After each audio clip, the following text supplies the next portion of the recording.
침묵의 공간을 가르며 퍼져나가는 향은 자신을 소멸시켜 진리를 완성하라는 부처의 가르침과 닿아 있습니다. 세상을 가득 채우는 부처의 향기로운 가르침.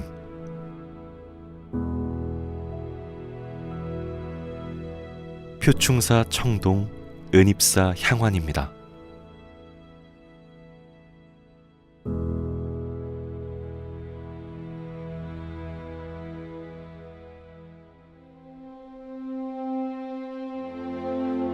사명당 유정의 충정이 서린 고장 밀양.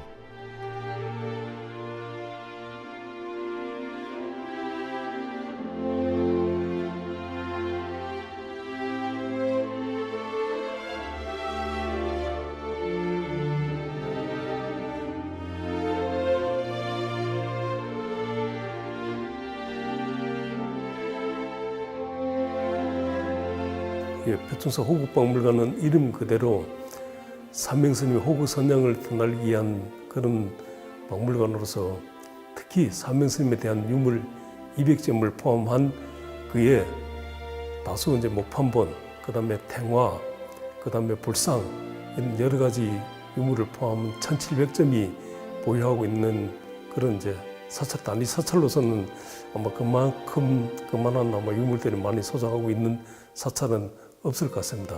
표충사 호국박물관은 표충사 이름 자체로서 삼명스님의 호국선양 정신을 널리 선양시키기 위해서 만들어진 박물관이라고 보면 되겠습니다.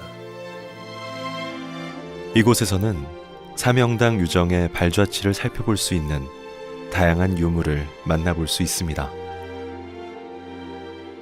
대표적인 것은 임진왜란 도중에 받은 교척과 그 다음에 사중에서 오랫동안 소장하고 있는 불상, 그 다음에 탱화, 아미타 구품도, 아미타 해상도, 감로탱화, 그 다음에 아미타 삼전도 등 여러 가지 그런 탱화와 그 다음에 다수의 임진왜란 때 삼명스님이 활약했던 기록을 적어놓은 분청서 난독이란 목판본을 이시한 여러 가지 또 그 책자라든가 서책이라든가 그 다음에 또 그 당시에 사용했던 패도, 그 다음에 가사와 장섬이 특히 지금까지 400년 가까이 보관하고 있다는 것은 다른 무엇보다도 더 뜻깊은 표충사 호국박물관이지 않겠나 생각됩니다.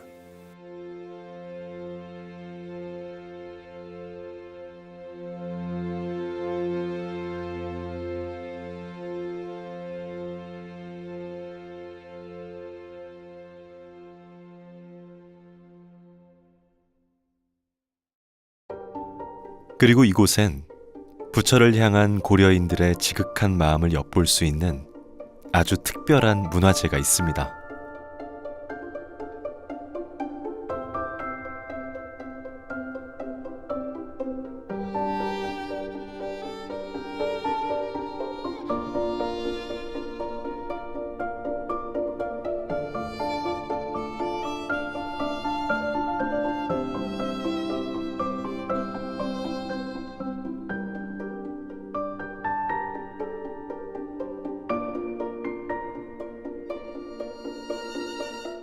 향화라는 것은 우리가 부처님 불전에 향을 공양 올리기 위해서 피우기 위한 하나의 용기인데, 그 당시 고려 시대 때 대표적인 그런 조각 기술이 은입사 기법인데, 이 향원도 하나의 부처님한테 바친 선물로서 은입사 기법을 쓴 향원으로서 국내에서는 가장 오래된 고려 명종 7년 1177년에 조성된 향안으로 가장 모범적으로 만들어진 형태의 향원이라고 그렇게 보고 있습니다.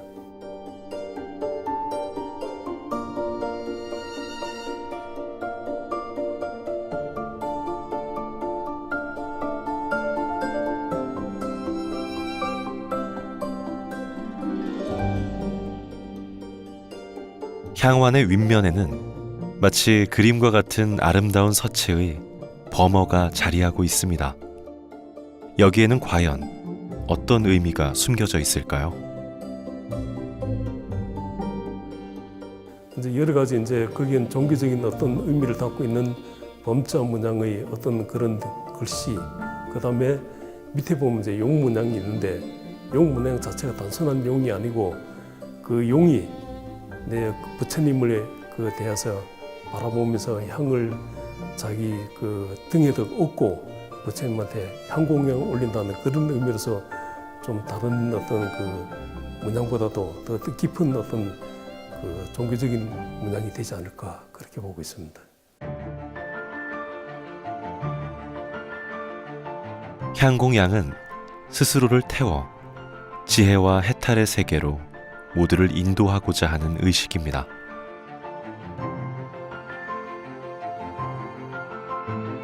이처럼 표충사 청동 은입사 향환에는 부처를 향한 헌신과 희생의 마음이 담겨 있습니다.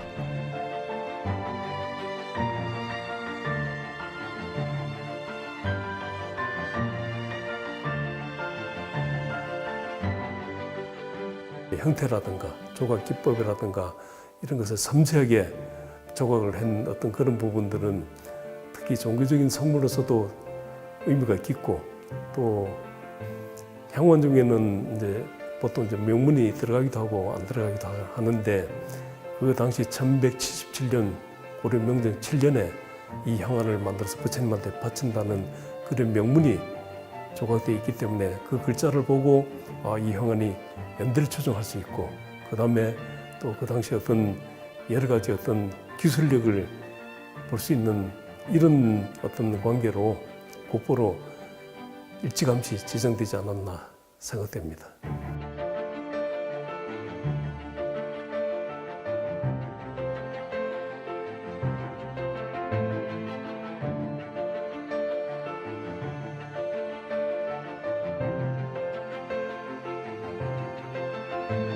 일체 중생의 모든 집착을 태우고 오직 마음속 진리의 불을 밝히는 그릇. 표충사 청동 은입사 향환입니다.